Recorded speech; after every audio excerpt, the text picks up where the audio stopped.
Hi guys, and welcome back to another reading recap video, and we're going to be going through my November reads, all the books that I read in November, a little summary, and then my rating of each book. Now, I only read 5 books this November because, like I said in my October video, the last couple of months of the year are always really hectic for me, really busy. I have a lot going on, so not as many books as I would have liked to have gotten done, but still better than what I would have done last year. So still on track with my reading goal.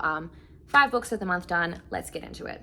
The first book that I read in November is the conclusion to the Caraval trilogy, and that book is called Finale, and I really enjoyed this. I felt like it could have been a little bit better in the ending. I felt like it resolved too quickly a little bit and almost too easily, but other than that, I still really liked it. 4 stars. Next up was probably my most disappointing read of the year. I was so excited for this book. So this book is A Curse for True Love. Now this is the conclusion in the Once Upon a Broken Heart trilogy. By Stephanie Garber. Now if you watch my October recap video, you'd know that the first 2 books in that trilogy I fucking fell in love with. The second book was a 5-star read for me. I just thought it was really great, and I fell so in love with the characters.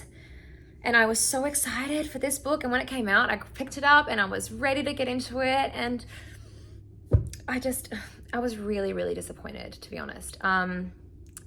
A lot of it was from the villain's perspective, like a lot of chapters from his POV. Jax, the main character, we barely had anything from his POV.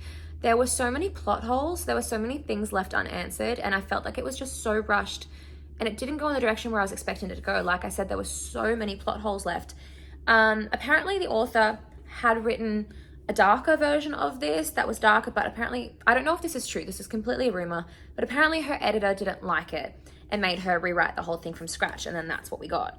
I would love to see the other version, because this was actually a 2-star read for me, and it pains me to say that because I love Stephanie Garber and I love her books, and I was obsessed with this trilogy. The first 2 books are fantastic, but this was just such a letdown for me, unfortunately. The third book I read in November was a little bit of a break from the fantasy back into the personal development, and that was The Gratitude Effect by Dr. John Demartini.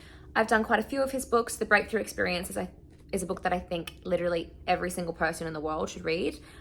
Just so good for your own personal development and mindset and just balance and being able to emotionally regulate. But as the name suggests, this is about gratitude and like learning to incorporate gratitude into your life and manifestation and things like that. And I really loved it. I love Demartini's work. I'm a big fan, so 5 stars.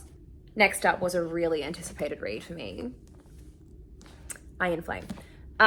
So Fourth Wing came out earlier this year, the very first book in this series, which is going to be a 5-book series by Rebecca Yarros.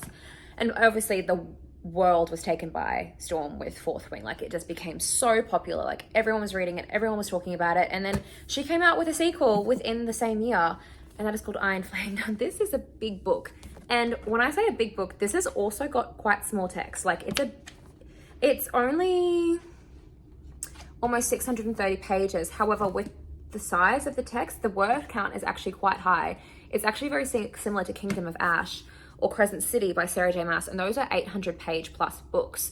The word count for this is actually higher than those books, even though the pages are less. So you've got very tiny writing. So this was a big freaking book. This was 5 stars though.